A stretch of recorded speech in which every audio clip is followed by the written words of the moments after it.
그 다음에 전류를 보겠습니다. 전류를 보면 우리 눈에 안 보이죠? 눈에 안 보이는데 물이 흘러가는 것은 눈에 보입니다. 그래서 전류를 어디에 비유합니까? 물의 명사형으로 표시해서 흐름에 비유합니다. 물의 흐름에. 자, 그러면 전류를 흐르게 하려면 뭐가 필요합니까? 전류를 흐르게 하려면 전지가 필요하죠. 전지가.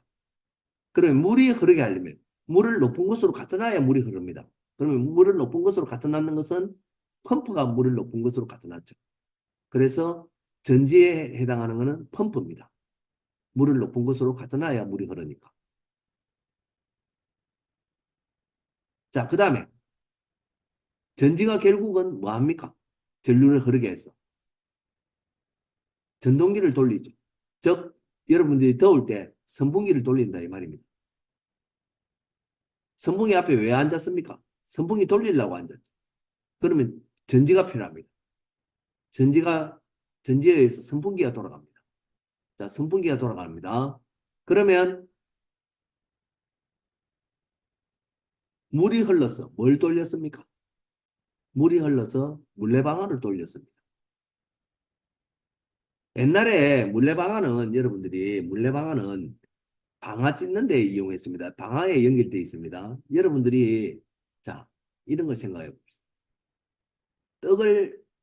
떡을 만들려면 고들밥을 만들어서 밥을 쪄서 고들밥을 만들어서 떡매로 내리쳐야 됩니다. 떡매로 여러분들이 한 번, 두 번, 10번 정도 내리치는 거에 재미가 있어 내리친다지만 30분, 1시간 내리쳐 보십시오. 그 중노동입니다. 힘듭니다. 그 내리치기 싫습니다. 그러면 누가 대신해 줍니까? 물레방아가 돌아서 거기에 방아가 연결되어 있어 가지고 내가 떡매를 내리쳐야 될 걸 물레방아가 대신해 줍니다. 즉 물레방아가 일한다 이 말입니다. 일. 자, 아까 선풍기 돌아가는 것도 선풍기 돌아가는 거는 일하는 거죠. 일해서 나를 시원하게 만들어 준다 이 말입니다. 그러면 물레방아도 돌아가서 떡매를 내리쳐서 떡을 만들어주는 일을 한다 이 말입니다. 그래서 전동기가 돌아간다. 즉 선풍기가 돌아간다. 그거는 어디에 비유되느냐? 물레방아가 돌아간다. 방아 듣는다 이 말입니다. 일한다 이 말입니다. 그거랑 같이 비유가 되겠습니다. 자, 그 다음에 수문은 스위치에 해당되겠고 수로는 도선에 해당되겠죠. 이렇게 비유될 수가 있단 말입니다. 전류가 눈에 안 보이니까 눈에 보이는 물의 흐름 가지고 비유를 했다 이 말입니다. 자, 그 다음에 전기회로 설치되어 있을 때 도선에는 전류가 흐르지 않든 전류가 흐르든 둘 중에 하나입니다. 자, 여러분들 물이 고여 있을 때 물의 움직임이 있습니까? 없습니까? 물 입자의 움직임이. 물 입자의 움직임이 있습니다. 그러니까 잉크를 떨어뜨리면 퍼지죠. 마찬가지로 전기회로 해서 전류가 흐르지 않아도 전자는 움직임이 없다가 아니고 있습니다. 움직임이 있습니다. 움직이는데 전자는 전류가 흐르든 전류가 흐르지 않든 무조건 움직입니다. 움직이는데 전류가 흐르지 않을 때는 전자가 방향성이 없이 움직입니다. 방향성이 없습니다. 이리저리 마구마구 갑니다. 다른 말로 불규칙하게 움직입니다. 자, 그러면 전류가 흐르게 되면 전자는 한 방향으로 움직입니다. 한 방향으로 움직입니다. 자, 그러면 전자는 어느 방향으로 움직이는데 마이너스 극에서 나와서 플러스 극으로 들어갑니다. 즉 마이너스 극에서 플러스 극으로 움직입니다.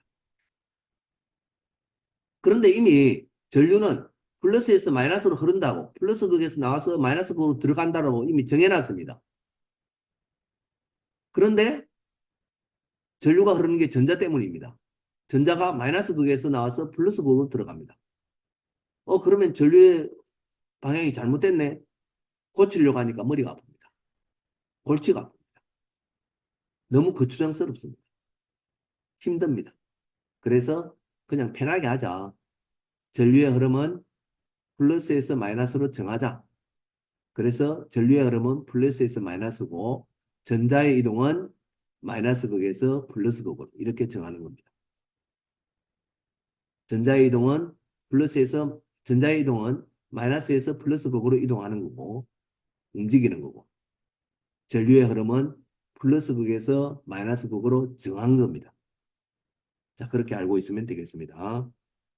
자, 그 다음에 전류계 전압계를 설치해야 되는데 자,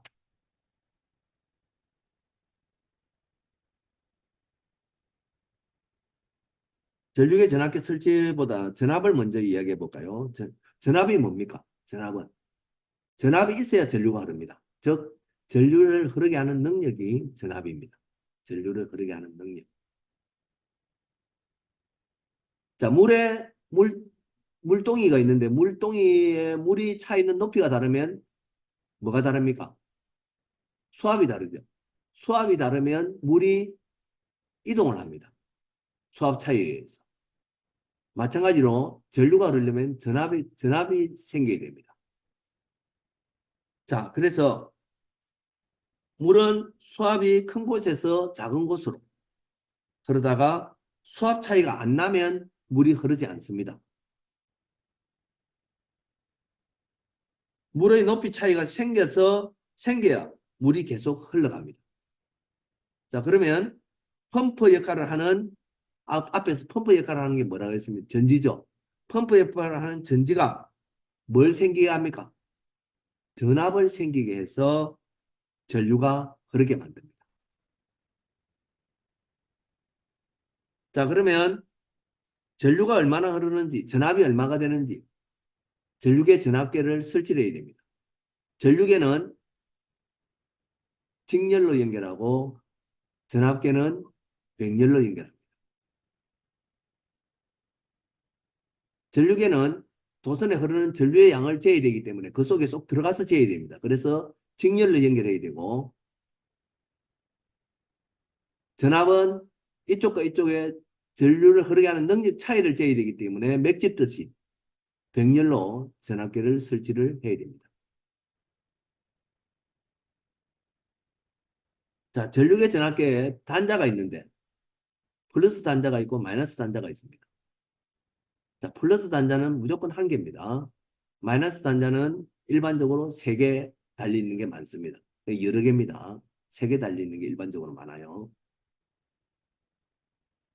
자, 전류계 전압계 사용법 무조건 제일 처음에 0점 조정이 돼 있어야 됩니다. 0점 조정이 돼 있어요. 여러분 정육점에서 고기를 사는데 0점 조정이 안 돼 있고 이미 눈금이 1kg에 가 있으면 그 정육점에 고기를 사겠습니까? 안 사죠. 그래서 0점 조정이 돼 있어야 됩니다. 그리고 전류가 얼마나 흐르는지 모르는 때는 자, 3A가 흐르는데 50mA의 단자에 꽂았다. 고장납니다. 고장. 그래서 전류가 얼마 흐르는지 모를 때는 가장 높은 수치의 단자부터 꽂아서 측정을 해봅니다.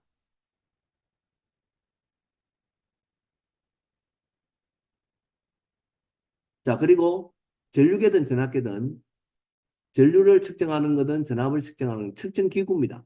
측정기구는 전체 전류의 흐름에 방해를 줘서는 안 됩니다.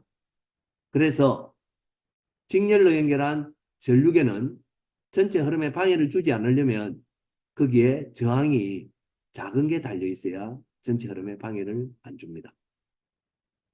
그래서 저항이 작은 게 달려 있고 백열로 설치되어 있는 전압계는 거기에 저항이 큰 게 달려 있어야 원래 흐르는 전기회로의 전류의 흐름에 방해를 주지는 않습니다. 그래서 전압계에는 저항이 매우 큰 게 달려 있습니다. 자, 그리고 전류계를 보면 전류계가 500mA에 꽂혀 있으면 그 500mA의 수치에 나오는 단위 그 수치를 가지고 읽어야 되고 50mA에 꽂혀 있으면 50mA에 거기에 있는 수치를 읽어야 되고 5A에 꽂혀 있으면 5A에 있는 수치를 읽어야 됩니다.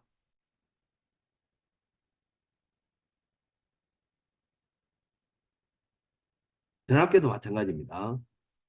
30V에 꽂혀 있으면 30V에 꽂혀 있는 그 숫자를 읽어야 되고 15V에 꽂혀 있으면 15V에 있는 걸 읽어야 되고 5V에 꽂혀 있으면 5V에 있는 수치를 읽어야 됩니다.